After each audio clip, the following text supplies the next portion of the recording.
Okay, so today I have an appointment and I'm going to take you guys along. It is my specialist appointment for my eye and brain condition for my idiopathic intracranial hypertension, or IIH. And we are going to talk about my medication not working today and what we're going to do moving forward. So I'm going to take you guys along and we'll see how it goes.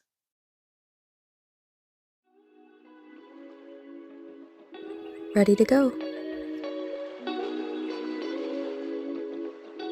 So we head out. It was a really nice day out.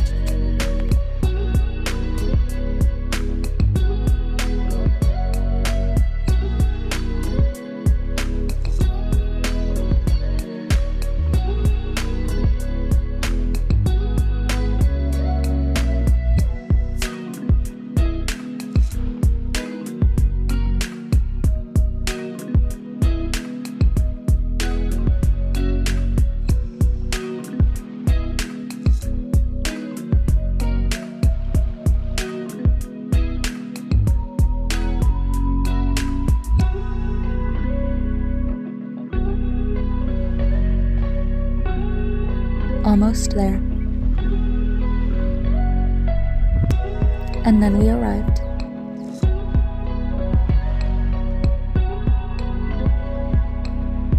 We went over the scan of my eyes, and then it was pretty much time to go.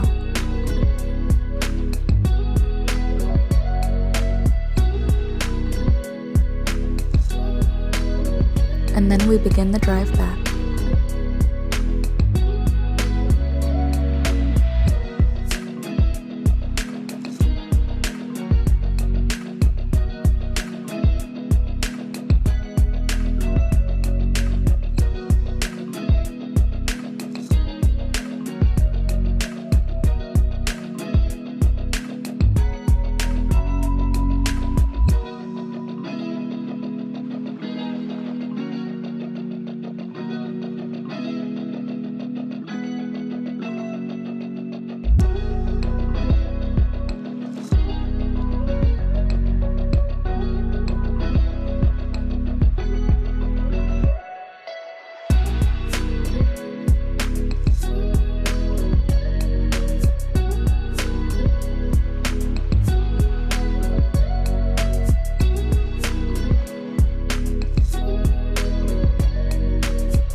When we got a bit closer to home, we decided to go out for dinner. I'm finally home now. I went out for a nice dinner with my family after my appointment, and now I'm here to give you guys the update on how my appointment went.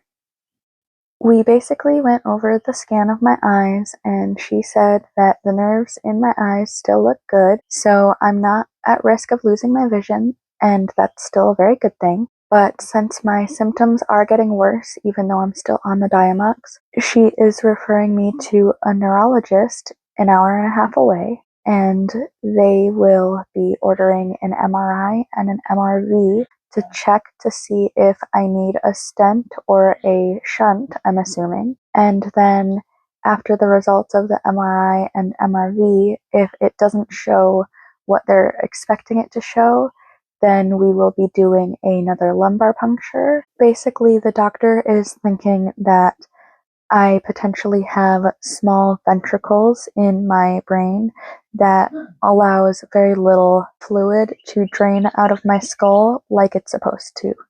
So if that's the case, then I believe I would be getting a stent. And if they don't end up finding that on the MRI or MRV, then I believe I would end up needing a shunt depending on how high my pressure is when they check through a lumbar puncture. She didn't go over a ton of it with me today because I believe the neurologist is going to know more about the surgeries and everything.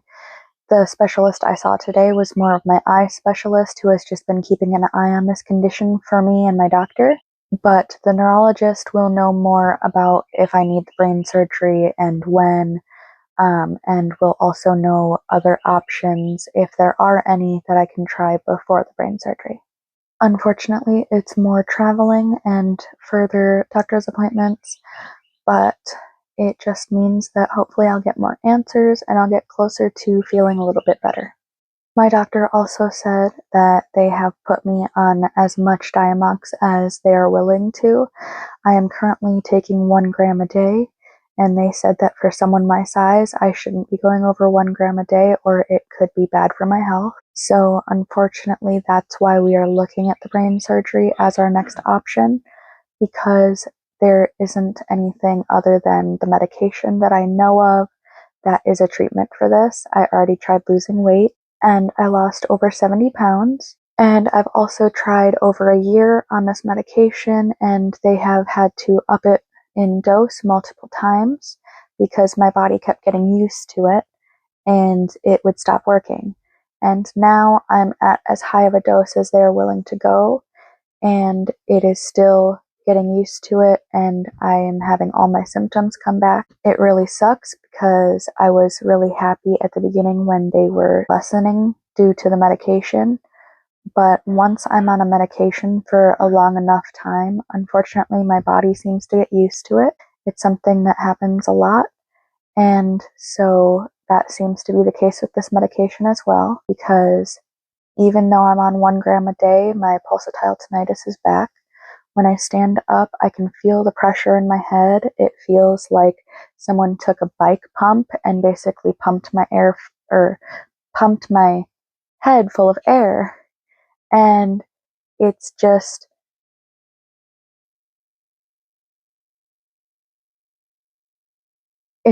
like a really big nuisance and inconvenience. It's not particularly painful unless I get my pressure headaches, but it is a very uncomfortable feeling, if that makes sense.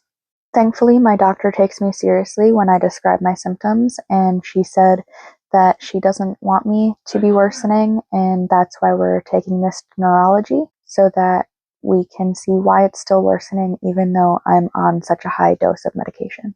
So basically, my next step is to go see the neurologist and then get the MRI, MRV done and see the results on that. And then I will talk to the neurologist and see where we're going to go from there. I'm a bit nervous because there's a lot of talk about needing another lumbar puncture, which is very painful, and the first 2 left me with lasting back pain, so I'm very terrified to get another one. And then there's also talk about the brain surgery that is scaring me because I've never thought about having brain surgery before until I had this condition, and it's something that really does scare me. Even if it's been practiced enough and the doctors know what they're doing, it still terrifies me to have my body cut into and have possible infections get in. But I also have OCD, so of course I'm thinking of stuff like that and all of the risks that could come with it. It's just unfortunately always going to be on my mind, especially with something like this. So now I'm just waiting for a call from the neurologist's office to schedule my first appointment with them. So I will keep you guys updated with how that goes. And if you enjoyed this video, I would appreciate it so much if you left me a thumbs up or maybe subscribed. Thank you so much for watching, and I hope you have a lovely day. Bye.